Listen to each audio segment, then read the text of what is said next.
Hey people, good afternoon. I am Dr. Sharnael, Wolverton-Sehon, and this afternoon I'm talking to you about keto and the relationship to keto and alcohol.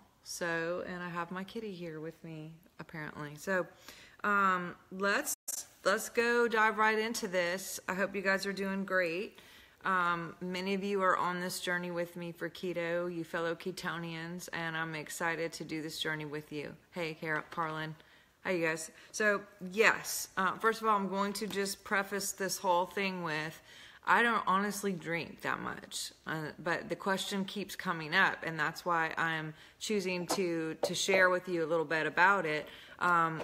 I have probably had red wine a few times, white wine a few times, and I just tasted vodka for like the first time a month ago. So I am not an expert in alcohol. I will say that up front, but I have done some, but I'm a naturopathic doctor, and I have experience in how the body is affected by alcohol. So, hey, Anna, so I'm just choosing to explain to you the process of that. Now, with our group and what we've been doing, our goal, especially in the initiation time, is do to 10 to 15 carbs a day. And so I've kind of told people, I prefer that you eat natural, healthy things to use those carbs. But I do know that there are some people who are saving their carbs for wine and for maybe a drink at night if they're, going somewhere to a party or something. So I know it's true. People do that. And I've done that. I've saved my carbs for wine. So no judgment. But I do want to explain to you that there is a difference in the way carbs will work in your body versus actual fuel for alcohol. Okay, you can drink, but if you're doing the 10 to 15 carbs a day, alcohol is going to be processed first and a little bit different than regular carbs. So let's look into this, okay? If you are choosing to find results of actually losing weight during this period of, especially the initiation part of keto, to get into ketosis, you may want to avoid alcohol altogether, because the deal is it will slow down and kind of compete with ketones and fat burning in the middle of it. So I'll give you an example. You can, like at the beginning, if you're doing 10 to 15 carbs per day, and you use 6 of it for alcohol, that 6 carbs won't be counted exactly the same. I mean, I've told people, like, I don't care if you spend your 10 carbs on eating marshmallows. That's true. It doesn't really matter when it comes to food, but for some reason when it comes to alcohol, it's processed differently. So let's look at this. First of all, why? Well, the liver produces ketones, okay? If you're taking in alcohol, your liver sees that as a toxin.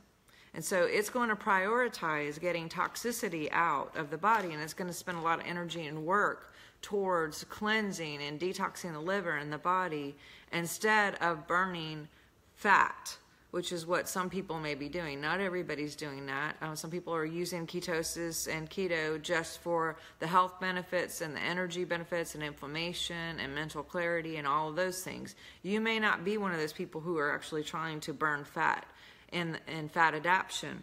But if your liver takes on toxicity, and it will see alcohol as a toxicity, then it will quickly go to protect you, and you go to protection mode and start trying to detox. And so some of that energy that would have been spent on burning fat will now go to cleansing the liver. So there's a bit of a competition.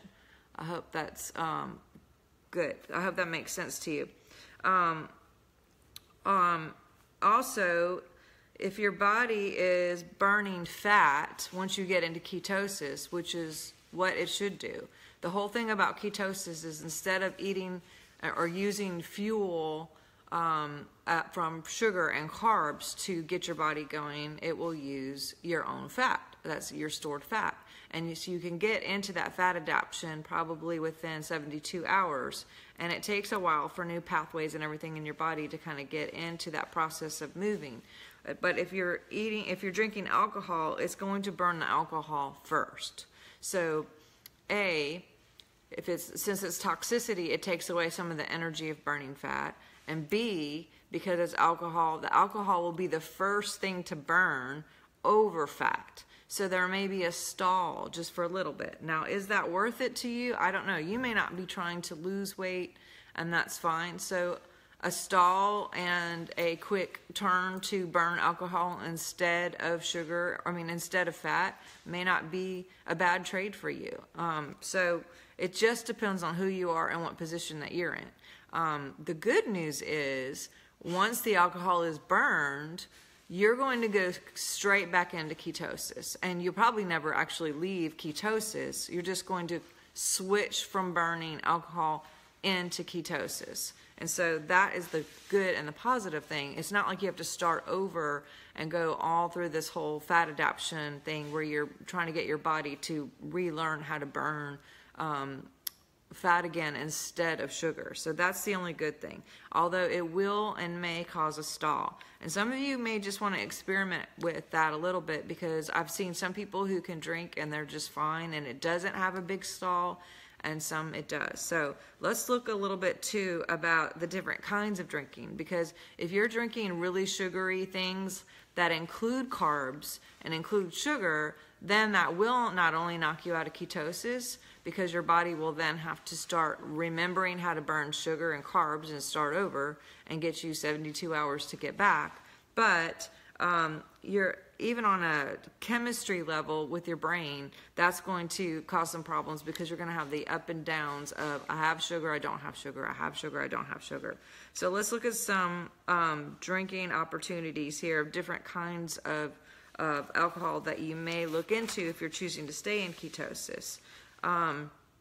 There are 0 carb drinks out there, which include like whiskey, vodka, gin, rum, brandy, scotch, tequila, as long as they're not flavored. Like, make sure that you're not getting like the apple tequila or whatever, or the apple whiskey, because obviously those are going to have some sugar in it, which is going to cause your body to go, oh, I'm not going to do fat adaptation anymore. I'm going to have to remember how to burn sugar instead as my fuel, and it's going to kick you out. And so, honestly, I'm not an expert on this, but these have 0 carbs, okay? Beer, you're looking at 5 to 10 carbs. Even for some of the best low carb type beers, you're looking at, although I did find a couple that are 2.4 and 1.9, Bud Select, Rolling Rock, and Michelob Ultra were the lower carb ones.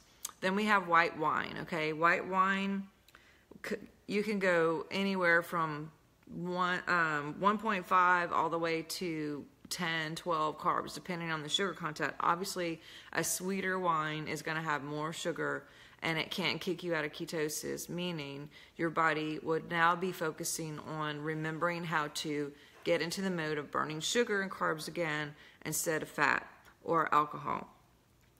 So like we have a Chardonnay, that's 3.7. This is for white wines. And then champagne was 1.5. I'm going to say this wrong. Pinot, I'm not French. P-I-N-O-T. Somebody say it for me. 3.2. So those are the pretty decent ranges of what's safe. Red wines, 3.7 Merlot. Cabernet, you're looking at like 3.8. And so now you can go all the way up and get higher. There are higher ones. So just watch the carb count. Look on the wine. Obviously they may not have carb count on the wine or on a box if you're getting a box of beer or whatever. But Google it. Just look it up. Google whatever you're looking at and say carb count, and it's going to tell you exactly what you are doing. Now, I got to give you a couple of little things too on the side here. Something that you need to be super aware of, that when you're drinking, it shuts down part of your brain that makes good decisions, and it can cause you to make some bad choices. So I know that there are people who have got into drinking or have decided, hey, I'm just going to go out, I'm going to have a beer or whatever with some keto pizza, but because that part of the brain got shut down, they ended up not having keto pizza, but they're like, oh, I'll just go ahead and have pizza, or I'll have, I'm going to have bread this just one time. And so don't let that be a thing. A lot of times certain foods are associated with drinking too. So like you may have crawfish and you may want a beer, and then the next thing you know, you're having some snacks or whatever. Or wine sometimes goes with steak, or wine and Italian food. So make sure that you don't have a slip because you went out and wanted to have your wine, but you end up having like pasta or something, super, super high carb, because that indeed will kick you out. Another thing you need to think about is that because you haven't been eating high carb foods when you're drinking, the ability to have the alcohol affect your body will be a lot faster, and so you won't be drinking as much, okay? Just make sure that you're not drinking the same amounts of what you normally would, because you're going to be a lightweight when it comes to this. You've not been combining pastas and pizzas and big food choices to kind of suck in some of that alcohol. So the alcohol is actually going straight to your bloodstream with no kind of cushion in between to absorb some of that, and so you could get quote, drunk a lot faster. So just be careful, especially, just thinking, oh, I haven't drank in however long because I've been in ketosis and now I'm going to have this, and it may affect you right away more than it normally would. And the after effects in the morning, obviously, with a headache and stuff. Drink lots of water and make sure you're hydrating. So those are some basic things. Again, your overall tolerance will be different. And just so you know that there will be a stall if you're drinking alcohol, but you will not necessarily get kicked out of ketosis unless you go over that 10 to 15 mark per day. You can stay in the lower carb drinks, and just know that you will take a little bit energy away from the fat burning to go towards your liver detoxing, and you'll be burning alcohol first. So I hope that makes sense to you, and I hope that this has been helpful for you two guys today. I vote your victory, and I'm excited about all the results and testimonies that I've been getting in. Lots of different people seeing great results, and not just in weight, but in getting off meds and having better clarity and understanding. I hope you guys will continue to keep up your good work. Follow me on Facebook. You can hit the follow button, share this information, tag, and definitely subscribe to my YouTube, because I have so many great short videos on YouTube that will be helpful, not just in keto, but in overall health, that I know would really be helpful. And by the way, since we're talking about alcohol, don't drink and drive, okay? Can I just say that? All right. I love you guys. Have an awesome day, and I hope to see you soon. All right. Bye.